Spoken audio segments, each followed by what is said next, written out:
Oi pessoal, tudo bem? Então, eu sou a Flávia e hoje a gente vai resolver aqui a nossa listinha de bactérias. Questão 1 é uma questão do Enem, antiga, né, de 2007, mas ela é uma questão muito fofa.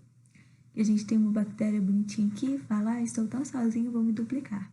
Oi, você vem sempre aqui? Depois que ela se duplicou, né?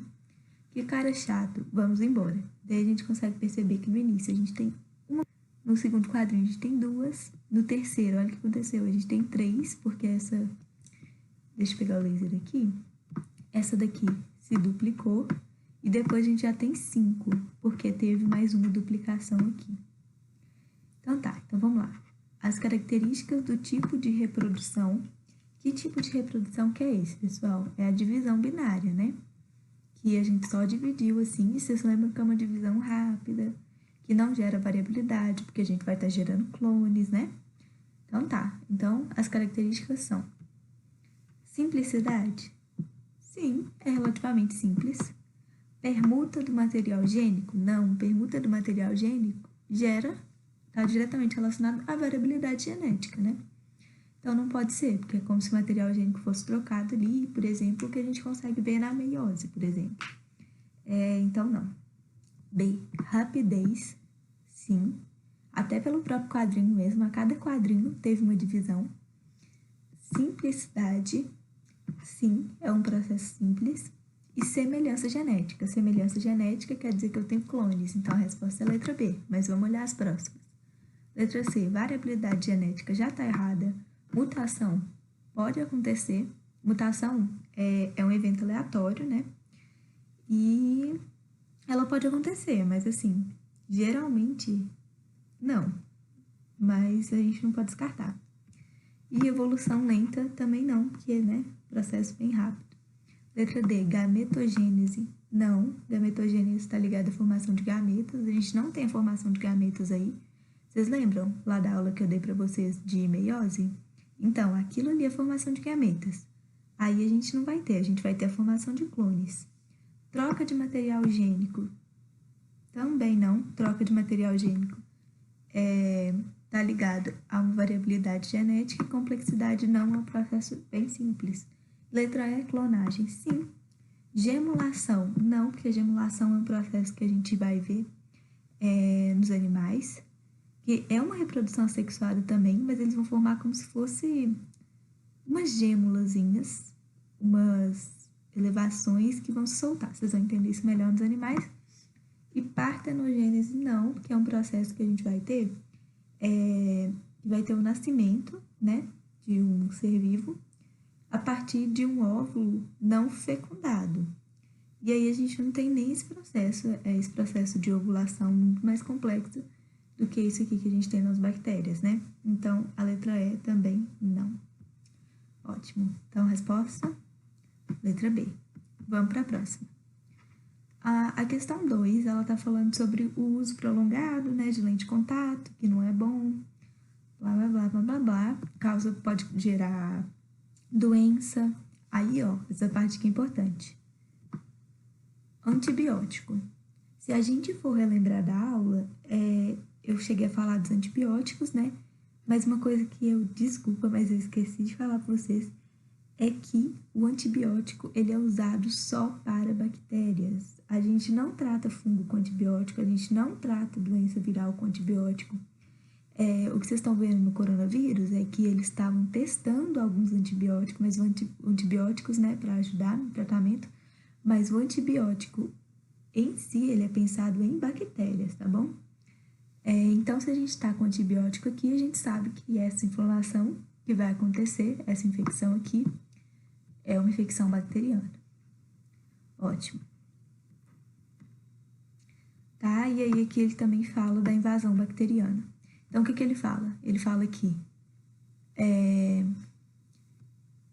a gente vai ter uma mudança aeróbica para anaeróbica, porque a gente vai ter uma diminuição na oxigenação da córnea.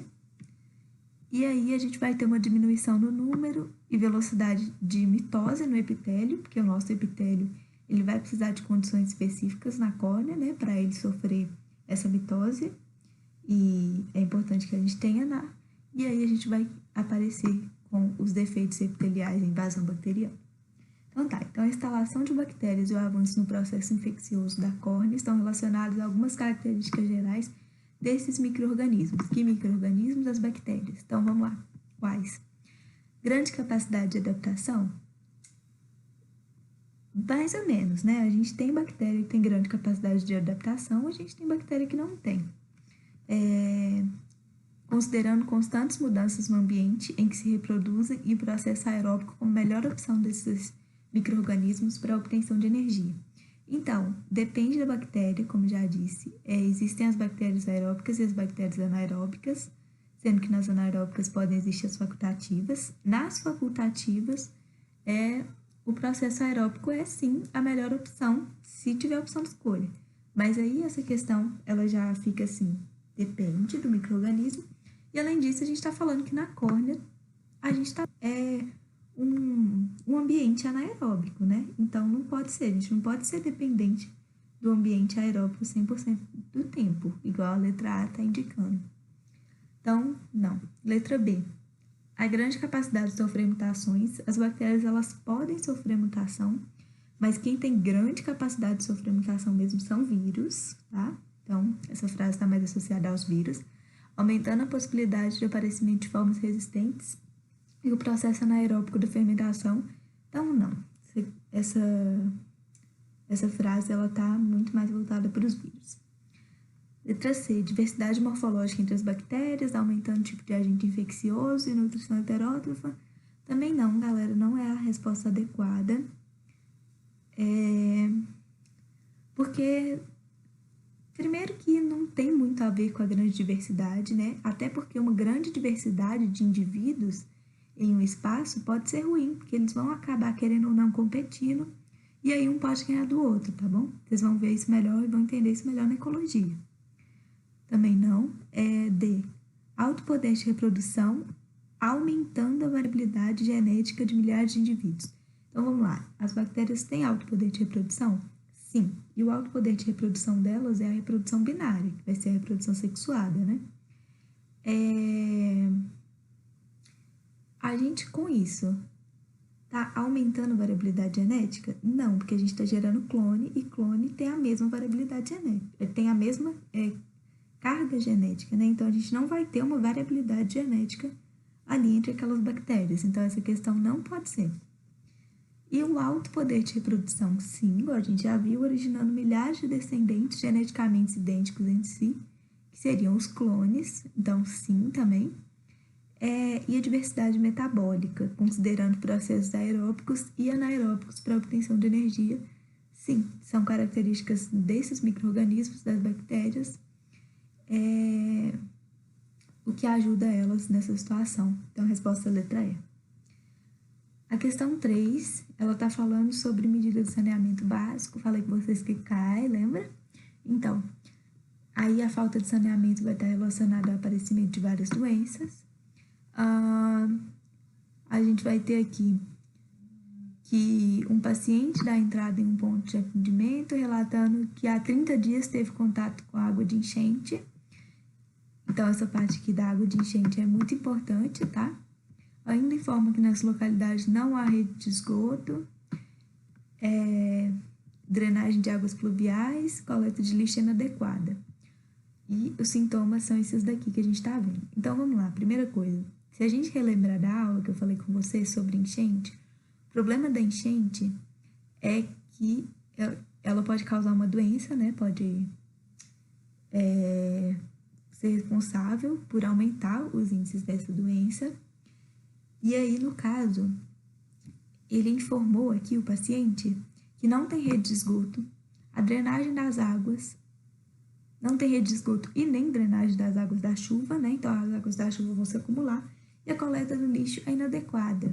Essa coleta do lixo inadequada, perfeita para o crescimento de ratos, vocês concordam? Não ter rede de esgoto ajuda no aparecimento dos ratos também. E a água da chuva que não vai ser drenada, as pessoas vão ter contato com essa água. Então, quer dizer que na enchente a gente vai subir com essa água, onde a gente podia ter o quê? Ratos. E ratos vão causar qual doença que a gente já sabe? Leptospirose, né? Que vai ser causada pela urina dos ratos. Agora vamos olhar cada uma das opções. Difteria é uma doença que vai ser causada por uma bactéria também, né? E ela vai dar umas dores de garganta, umas placas e tal. Existe vacinação, então ela acabou sendo uma doença rara por causa da vacinação. E outra coisa importante é que ela vai ser passada com contato, né? Então você tem que ter contato com a pessoa doente. E o paciente não informou contato com ninguém, então não pode ser. Botulismo é pouco provável, primeiro porque a bactéria do botulismo ela é anaeróbica obrigatória, então ela precisa estar numa condição de, né, sem oxigenação. E além disso, ela não costuma ficar muito nesses ambientes, né, não costuma ficar nas regiões de água de enchente, elas ficam mais dentro de lata, essas coisas. Tuberculose também não, porque a tuberculose, se a gente for relembrar, é uma doença que vai afetar o pulmão. E a tuberculose, ela também vai ser muito importante. No caso, ela vai ser passada, né, em contato com a pessoa doente também. Nada a ver com as águas de enchente e tal.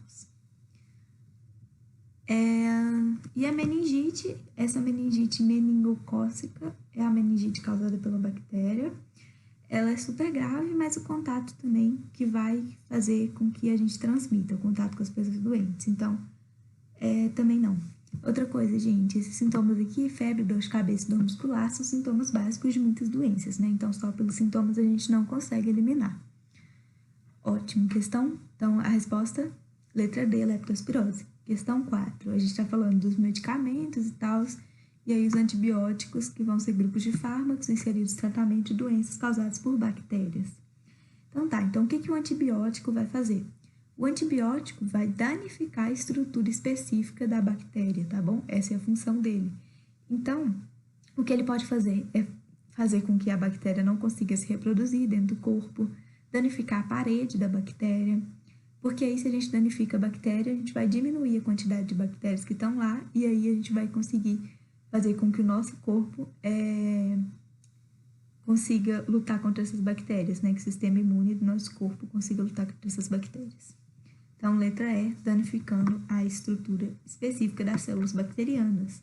Se ele está danificando a estrutura de célula bacteriana, mostra que ele foi pensado para ser usado contra bactérias. Então, a chance dele funcionar contra outro micro-organismo é muito mais baixa do que contra uma bactéria, né? E uma coisa, vocês já ouviram falar de muitos tipos de medicamento, né? Vocês já devem ter ouvido falar da penicilina, aí tem, não sei, assim, amoxicilina, esse tipo de coisa. Esses medicamentos, as classes diferentes dos antibióticos, elas vão atuar em locais diferentes das bactérias. E daí vai depender do que você está tendo na hora para você saber qual medicamento que você vai ter que usar. Tá, questão 5. Suponha que uma doença desconhecida esteja dizimando um rebanho bovino de uma cidade e alguns veterinários tenham conseguido isolar o agente causador da doença, verificando que trata-se de um ser unicelular e procarionte. Unicelular, uma célula só. Procarionte não vai ter o núcleo demarcado, lembra? Não tem o núcleo, igual a gente é eucarionte. Para combater a doença, os veterinários devem administrar nos bovinos contaminados, isso aqui a gente vai usar, tá bom? Então, vamos lá, vacina. A vacina é um método de imunização, ela não é usada quando você já foi contaminado, e sim antes de você ter a doença, né, para que você não tenha. Então, por exemplo, a gente toma vacina da catapora para a gente não ter a catapora. Eventualmente a gente pode ter, porque nenhuma vacina é 100%, mas diminui muito a chance da gente ter a catapora, e não depois que a gente já teve, né? Que eu conheço, assim, de exceção bem comum, a gente tem a dengue, que se for tomar vacina da dengue, é recomendado que você tome depois de já ter tido uma infecção. Mas, assim, ainda assim é para evitar que você tenha depois, e não enquanto você está contaminado. Antiviral. Vírus não é um ser unicelular. Vírus é uma confusão, né? Tem aquela treta do vírus ser ou não um ser vivo, então não pode ser um antiviral. Fungicida. O fungo, ele não é procarionte, ele é eucarionte. Vermífugo. Os vermes também já são animais. Sendo animais, eles não são procariontes também, são eucariontes. E mais que isso, eles também não são unicelulares. E antibiótico. Na verdade, eles podem não ser, né? E os antibióticos? Os antibióticos vão ser usados contra bactérias que são seres unicelulares e procariontes. Ou seja, a resposta, letra E, antibiótico, para a gente usar nos animais que já foram contaminados. Questão 6, da questão 6 para baixo, já não é mais questão do Enem, mas é importante vocês treinarem de outros vestibulares também, porque não deixa de ser um jeito de treinar as questões, né? E também, para quem for tentar outros vestibulares, é importante pesquisar sobre. Daí, uma coisa muito importante é que eu coloquei essa questão aqui, ele dá os grupos aqui, grupo 1, grupo 2, grupo 3, grupo 4 e os tipos de doença. Daí vocês podem virar e falar, só vi as doenças do grupo 1, né, na aula de bactérias, porque você colocou a primeira para mostrar que vocês sabem muita coisa, então muita coisa a gente ensina, mas vocês já sabem, e aí vocês vão conseguir ver isso fazendo essa questão. A outra é para relacionar com a matéria que vocês já viram de vírus, né, e que vocês vão ver também de fungos e de protozoários, essas coisas, do reino protício e tal.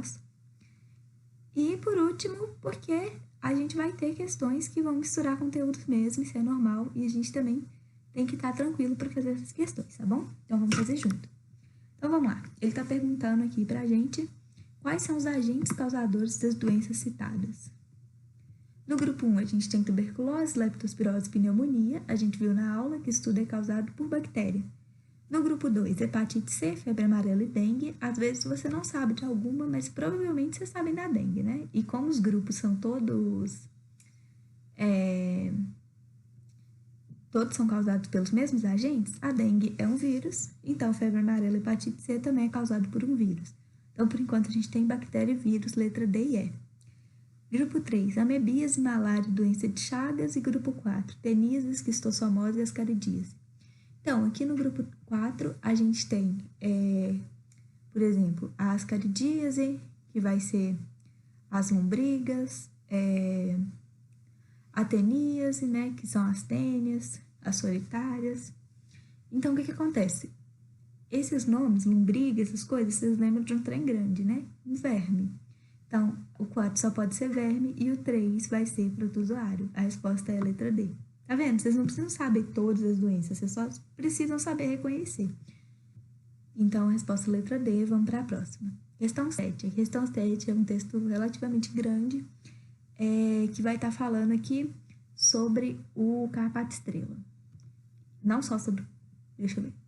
Enfim, sobre, sim, o carrapato estrela aqui com a febre maculosa e esse carrapato aqui com a doença de Lyme, que é uma outra doença que os carrapatos podem transmitir. Tá, então vamos lá. Sobre essas doenças, a gente pode afirmar aqui, o agente causador de ambas as doenças é uma bactéria, sim, que pode se alojar em roedores silvestres, no caso brasileiro, a capivara, sim. Sim, então é isso. Os agentes causadores são os carrapatos, corretamente classificados no texto como insetos?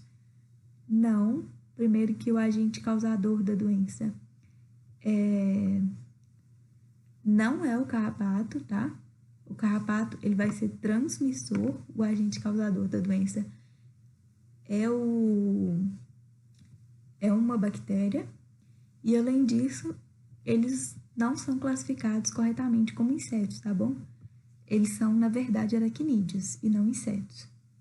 A letra C está falando que o agente causador é o carrapato, então, de novo, não, o carrapato é transmissor. Letra D, o agente causador da febre maculosa é um vírus, não, a gente viu que é uma bactéria. Se o agente causador de ambas as doenças são vírus, também não, a gente viu que é uma bactéria. Tá bom, pessoal, essas são as questões. Daí, por fim, eu só queria deixar para vocês uma coisa que eu vou começar a adotar nas minhas listas. Na verdade, só tem mais uma aula com vocês, infelizmente. Mas eu vou colocar na próxima lista também, que é uma dica de como a gente pode estudar mais. Eu sou uma pessoa relativamente visual, assim, eu gosto de ver as coisas para entender. Então, se vocês quiserem pesquisar o nome das doenças, para vocês verem os sintomas e tal, vocês podem também. Eu deixei aqui um vídeo do Drauzio Varela. O Drauzio Varela é sempre bem-vindo. Ele é muito legal porque ele vai falar numa linguagem de divulgação científica, né? Então, ele não vai falar numa linguagem muito acadêmica, é uma linguagem bem acessível. O que vocês podem fazer é assistir os vídeos do Drauzio antes de ver a matéria, como se fosse uma introdução. E aí, no caso, eu peguei esse vídeo aqui, que vai falar sobre o problema da resistência bacteriana, que a gente chegou a citar na aula teórica, né? E esse vídeo, ele é muito legal, um videozinho pequenininho, de 4 minutos. E daí, depois desse, tem um outro vídeo sobre o que fazer, né, com as resistências bacterianas e tal, vocês podem assistir também. A outra fonte que eu peguei aqui foi um estudo que foi feito na revista Science, que é uma revista muito premiada, muito prestigiada também, de publicação de artigos. Daí eu não pude pegar para vocês a imagem, que eu falei que eu ia tentar colocar o videozinho e tal. Não pude por causa da questão de direitos autorais, mas eu deixei o link, daí vocês podem acessar. Eu vou abrir aqui com vocês, só pra gente ver rapidinho como funciona. Ó. Então, a gente vai ter aqui, esse daqui vai ser o título do artigo. É um artigo de 2016, não é tão atual, né? Mas é um artigo muito legal, vocês não precisam ler o artigo inteiro. O importante vem aqui em Figures and Data, e aí vocês vão, aqui tem as imagens bonitinhas, explicativa. E aí, se vocês quiserem ver o vídeo, que pra mim é a melhor parte, vocês vão descer tudo até essa parte aqui, que vai ter essas coisinhas aqui que são os movies, que são os videozinhos. Aí é só clicar, baixa rapidinho e vocês conseguem ver. Mas aí, só explicando pra vocês o que acontece, eles vão usar um meio de cultura gigante. É tipo um meio de cultura gigante, né? Como se fosse aquela plaquinha que eu usei no experimento que eu fiz com vocês, mas bem maior. E daí eles vão colocar as bactérias lá. E em cada divisão que vocês vão conseguir ver, vou mostrar aqui nessa imagem. Em cada divisãozinha aqui, eles vão estar colocando um antibiótico. E daí essas bactérias, eles vão conseguir ver o crescimento das bactérias, né? Muitas vão morrer por causa do antibiótico, mas aí as resistentes, elas vão conseguir crescer. E aí vocês vão conseguir ver isso. É muito legal esse videozinho, eu recomendo. Então é isso. Qualquer dúvida, vocês podem me perguntar. E, assim, espero que vocês tenham aproveitado esses vídeos. E espero que vocês tenham gostado também. Bons estudos, pessoal. Tchauzinho.